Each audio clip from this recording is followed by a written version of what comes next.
Hello, I'm Reverend Ruth Van Lillian. Welcome to the Unitarian Universalist Fellowship of the Emerald Coast. We are a covenantal community founded on loving kindness and a common devotion to our free faith. We recognize all the earth as sacred ground, and we welcome each other into this virtual space. We especially welcome those visiting with us today. We are so glad you're here. We invite you to check out our website and our Facebook page to learn more about us. We hope to touch hearts, teach minds, challenge spirits, and comfort souls. May you find refreshment and restoration in our service today.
By David Breeden.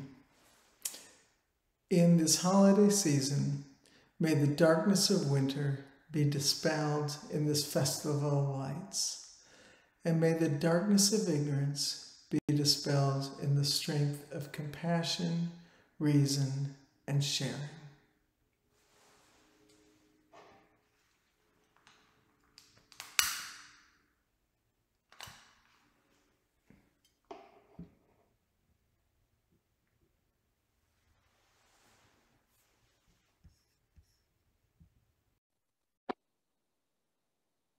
Hello, I have a story for you today called The Last Stop on Market Street by Matt de la Pina and Christian Robinson. You know, we all know we're supposed to help people, right? But aren't there often a lot of other things you would rather be doing? Things that are fun or someplace you'd like to go, and not going to a homeless shelter to help, not going to a soup kitchen to help, but doing something more interesting, you think? Well, listen and find out what this boy learns about that. Last stop on Market Street. Here's the neighborhood he lives in. Looks like a really pretty neighborhood. CJ pushed through the church doors and skipped down the stairs. I'm guessing it might be Sunday. The outside air smelled like freedom, but it also smelled like rain, which freckled CJ's shirt and dripped down his nose. He ducked under his Nana's umbrella, saying, "How come we gotta wait for the bus in all this wet?" "Trees get thirsty too," his Nana told him. "Don't you see that big one drinking through a straw?" CJ looked for a long time, but he never saw a straw. From the bus stop, he watched water pool on nearby flower petals. He watched the rain patter against the windshield of a car. His friend Colby climbed in, gave CJ a wave, and drove off with his dad. How come we don't have a car?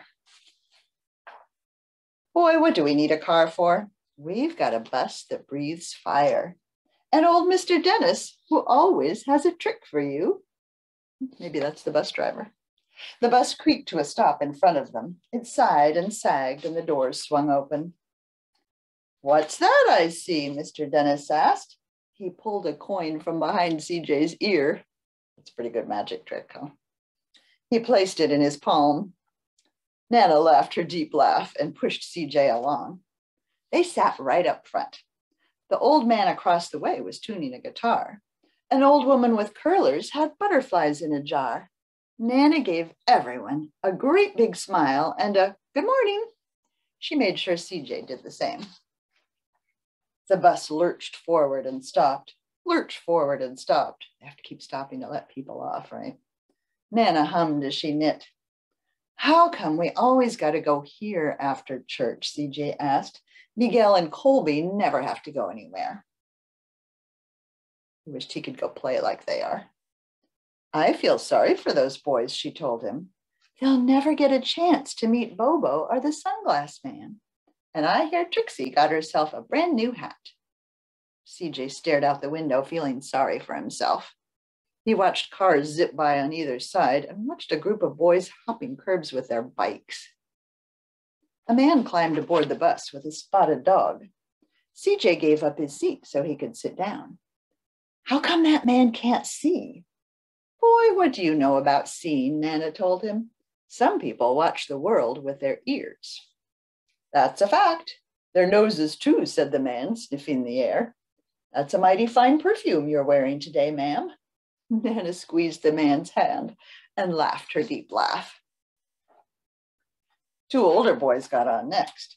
CJ watched as they moved on by and stood in the back. "Sure wish I had one of those," he said.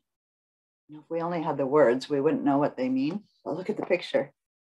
A phone with earbuds so they can listen to music. That's what he wishes he had.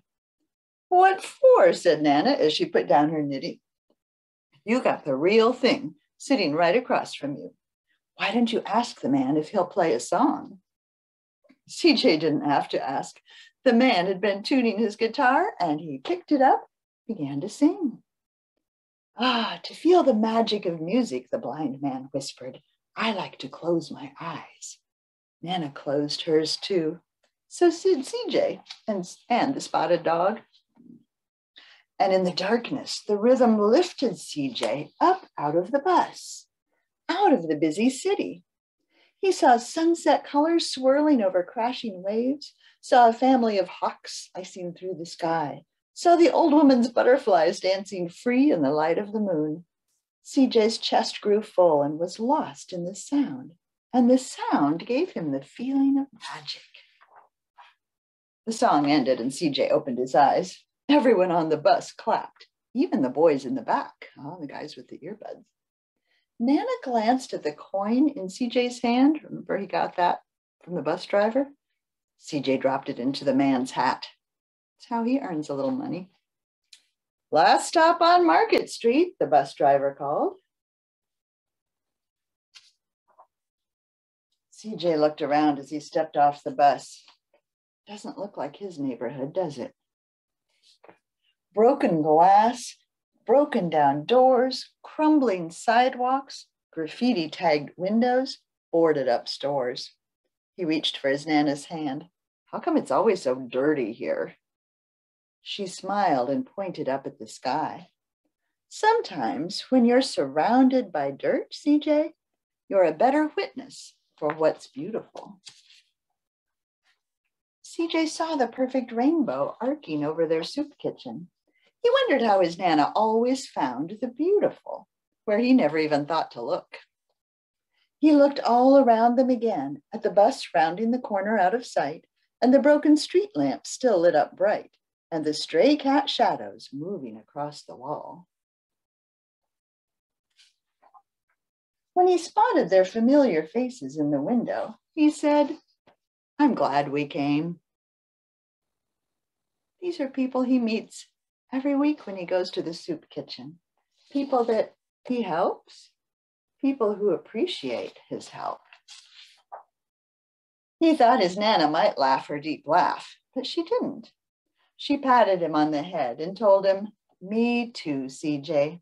Now, come on. Here they are, working in the soup kitchen, helping to feed people who aren't able to get enough food for themselves.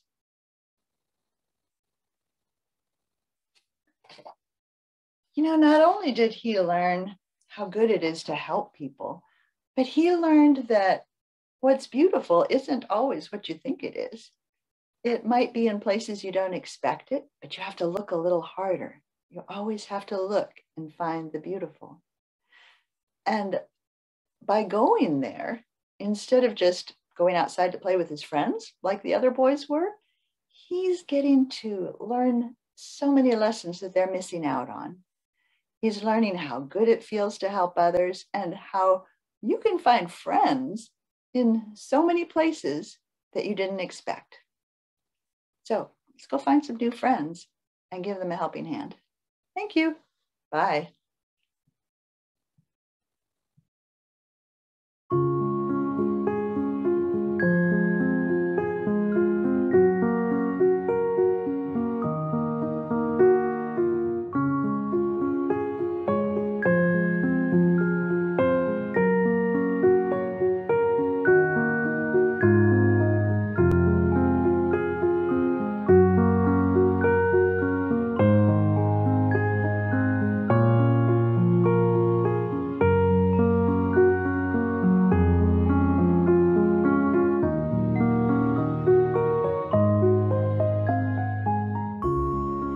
Beloved children of the oneness of many names, you who cover the land in numbers greater than the stars, I petition you, I pray to you, because you are the fruit of God's promise to the world, because each of you holds a piece of the truth of all that is, because the vision of beloved community needs each one of you.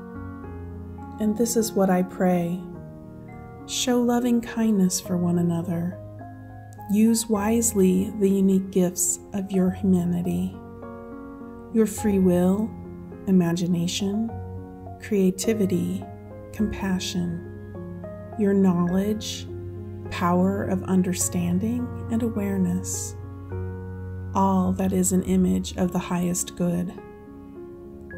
See the beauty in your cousin's eye, the wisdom in your sibling's smile.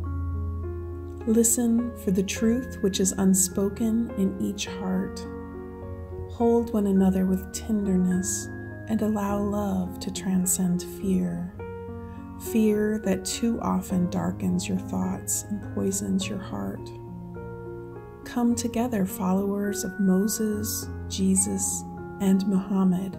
Peace be upon them all. Embrace the children and followers of all the prophets who call us toward peace. All the seekers and people of goodwill, adore all that emerges from the mystery of life. Treasure one another. Call forth wholeness for your fellow creatures. Protect and renew the sustenance for life, the earth, the air, the water. hold the fire with gentleness. Use it wisely for growth and goodness. Come together from the deserts, the mountains, the wetlands and the shores. Lift the veil of indifference. Learn to understand one another's plight and share in the beauty, wonder, joy, and awe of life. Love mercy and kindness, and walk humbly with one another and with all creation. Love your neighbors as you love yourself. Give to others the full measure of your goodness, so they will give unto you the same. As you honor the covenant of your traditions, may you also covenant with all people of goodwill, a covenant of love, compassion, humility, generosity, gratitude, and celebration. May it always be so. Peace. Salam. Shalom. Blessed be. Amen.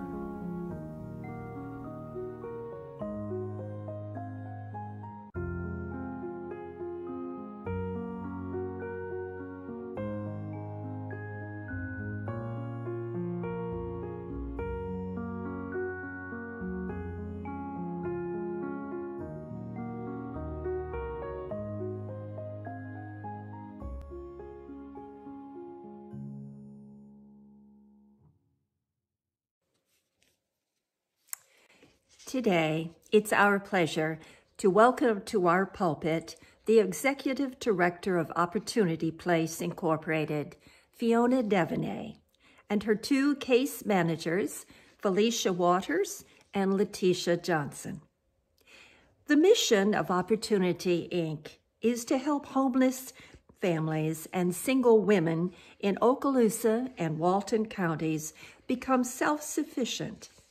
Sometimes those of us who are not homeless don't understand how quickly people can go from having a home to becoming homeless. But after you hear from these three compassionate and caring professionals, I believe that you will have a better understanding of homelessness and how important it is to support this nonprofit charitable organization. During our offertory and offering that will follow their message this morning, you'll learn how easy it is to make a financial donation to Opportunity Place, Inc. that will enable the staff to continue helping those find hope when hope is hard to find. Your generosity will be greatly appreciated. Hi, I'm Fiona Devaney, and I'm the Executive Director of Opportunity Place, a homeless shelter for women, children, and families in Fort Walton Beach. And we do also assist families in Walton County. So I've been with Opportunity Place since June of this year, so I'm pretty new at it, and I'm still kind of learning the ropes. But one of the first things I did when I came to Opportunity Place was actually change the color of our front doors. They were green, so I changed them to red. Part of the reason I changed them to red was back in the biblical days when travelers were traveling and they needed a place to stay or they needed a safe environment and food, people would paint their doors red in order for the travelers to know that they could stop there and get a free meal and get a night's sleep. So I thought that our shelter was also a safe haven for families. And so I decided that that's what we would do, would be to change our colors to red on our doors. But homelessness is not a one-size-fits-all. We as society think about homelessness as somebody living in their car, somebody on the street pushing a grocery cart, somebody sleeping under a bridge. But that's not always what homelessness is. Homelessness is the child that's living with his grandmother. Homelessness is a family that's doubled up with other family members or friends. Homelessness is living in a motel. Homelessness comes in all different shapes and sizes. Florida is the third largest state for homelessness in our nation. Think about that. The third largest state in the nation. 112,592 children experience homelessness on any given night in Florida. 796 families in Okaloosa and Walton County alone experience homelessness at any given night. 491 of those are children. But even one child is one too many to be homeless. Okaloosa County shelters an average of about 100 people per night, and most of those are women, children, families, grandmothers raising grandchildren. Coming to us is a last resort. They don't want to be with us. They're way past hope. They're way past knowing what to do. So we're not their first choice, and we realize that. So when families come to us at Opportunity Place, we meet them where they're at. We give them their dignity. We know they don't really want to be there. So 93% of mothers experiencing homelessness have a history of trauma, domestic violence, childhood abuse and neglect, mental health issues, especially depression, substance use, and issues. These experiences impact a mother's ability to parent and provide stability in the lives of her children. But we also have to think about, why is their mental health? Is their mental health a result of being homeless? Or is homelessness a result of having mental health issues? Children experiencing homelessness frequently need to worry about where they're going to live, what are they going to do with their pets, what about all of their toys, and also about other family members. Are they going to be able to stay with their parents? Are they going to be taken away and removed and have to live with a foster family or live with another family member? So studies have found that children experiencing homelessness frequently face the following: hunger, having higher levels of emotional and behavioral problems, and missed educational opportunities. Instability at home and in school are more likely to experience separation from their family and experience more school mobility, repeat a grade, be expelled or drop out of school, and have lower academic performance. So let me tell you about a little boy named Mikey. Mikey was living the American dream. He was living with his mom and his dad. They were living in a nice gated community. He was in sports. Both of his parents worked. They had a college fund set up for him, and he was academically really good in school. So Dad was cleaning out the gutters one fall after the leaves were all stuck in the gutters and the gutters got blocked. So Dad fell off the ladder. So now all of a sudden, Dad's out of work. Dad did not have short or long-term disability. So now they had to go into their savings. Several months went by. Dad had all kinds of medical problems. Mom, her job had been a part-time job, so she did not make enough for the family to be able to survive on just hers. Well, after several months, Dad got extremely ill and he finally passed away. So now Mom was with Mikey and she had a part-time job. So her job did not cover the financial needs of the family. So it got to the point where their house was being foreclosed on. She was going to lose her car. And she had to sit down and talk to Mikey about this. Well, Mikey was pretty troubled because he had been used to this lifestyle, and now all of a sudden he wasn't going to have his friends anymore. He wasn't going to have his own room. He wasn't going to have his own home.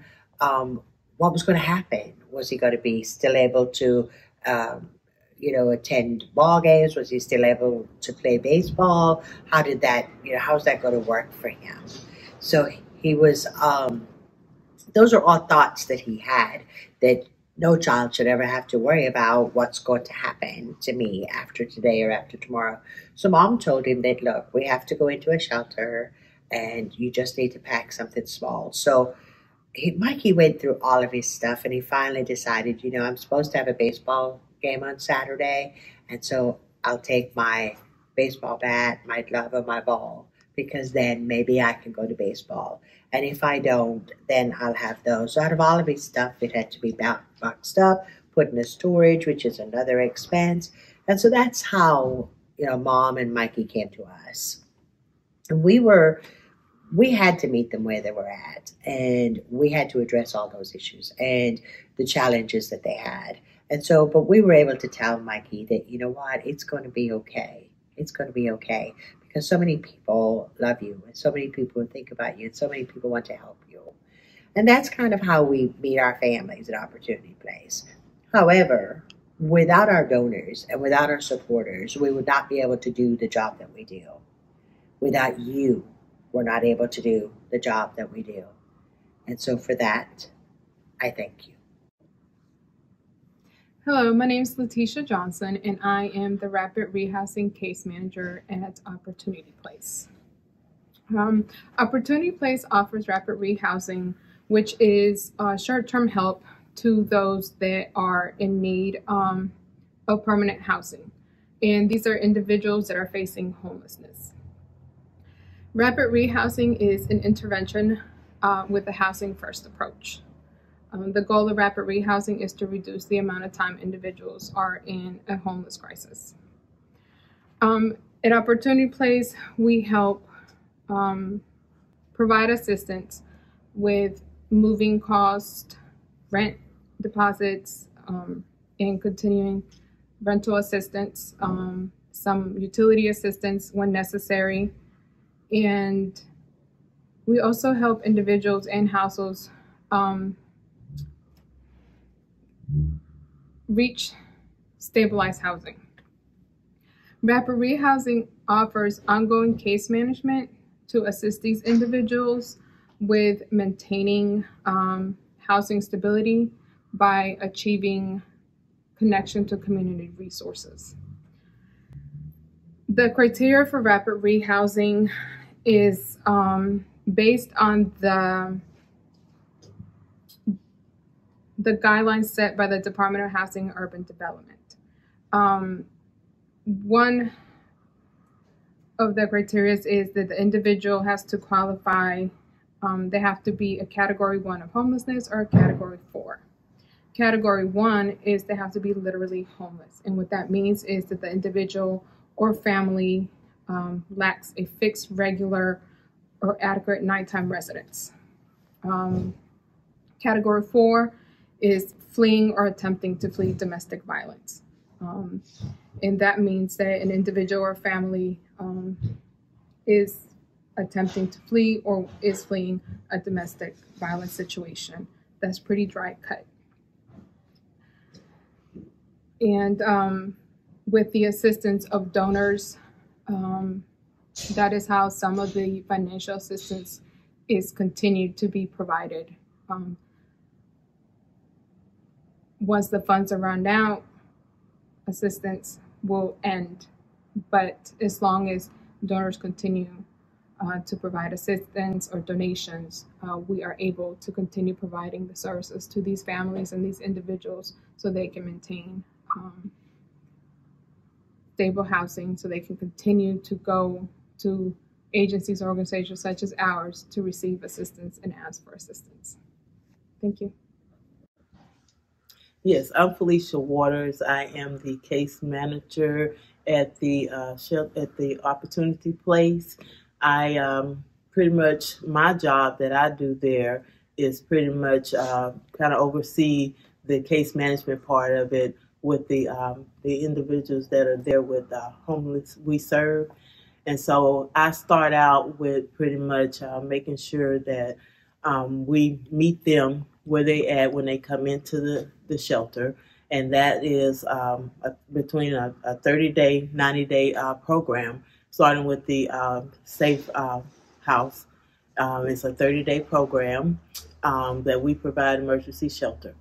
And in that time, we pretty much, as the case manager, I do weekly case management with them, and introducing, what it is, the services that we provide, keeping a roof over their head and food and grooming, all of that services. But in that time period, they have a window of 7 days to also look at what we have another program called the Pathway Home. That is a 90-day program where I also provide case management there for them on a weekly basis. And we go over community resources that kind of help them get them back into the community and what we call a norm of having an environment with their housing, their food, shelter, all of that, budgeting as well. So we pretty much are trying to work with them to get them back where they were, and that is something that is required to do, and them willing to do it, knowing up front that this is something that is required. When you're doing this 90-day program, you agree into it within the 7 days. And knowing that going into it, if you have to miss a session or something, of course, let us know. But there are different guidelines we go by when they miss as well. But for the most part, they pretty much have to make sure they provide documentation coming in there, their personal information, pretty much making sure that they have their ID. If they don't have ID, we also will help in any way we can to try to make sure that they get the information they need, their personal information, to get back out there and trying to get a job. If it's child care that involves the kids, making sure that we get all that prepared. So whenever they go into rapid rehousing, I'm pretty much setting the tone for them to go ahead and have these things already readily available in a work in progress to move right along with rapid rehousing so that it'll flow within the program of 90 days. So it's something that in 90 days we get to know the person inside out, whether it's through education, the medical. Yes, mental health is a part of their lifestyle, but at the same time, it's not something that should hinder the services that we provide at Opportunity Place for them. We are a resource, so we pretty much help them find the certain resources that they need to be able to function on a day-to-day basis once they get through this program and out in the community. Thank you.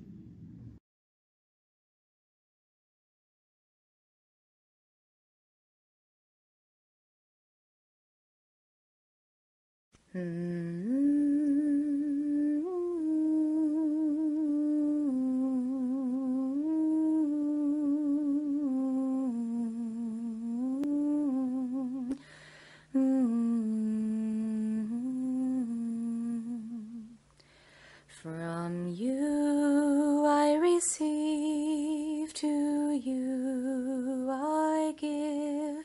Together we share, and by this we live.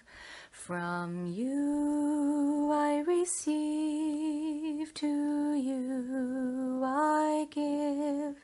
Together we share, and by this we live.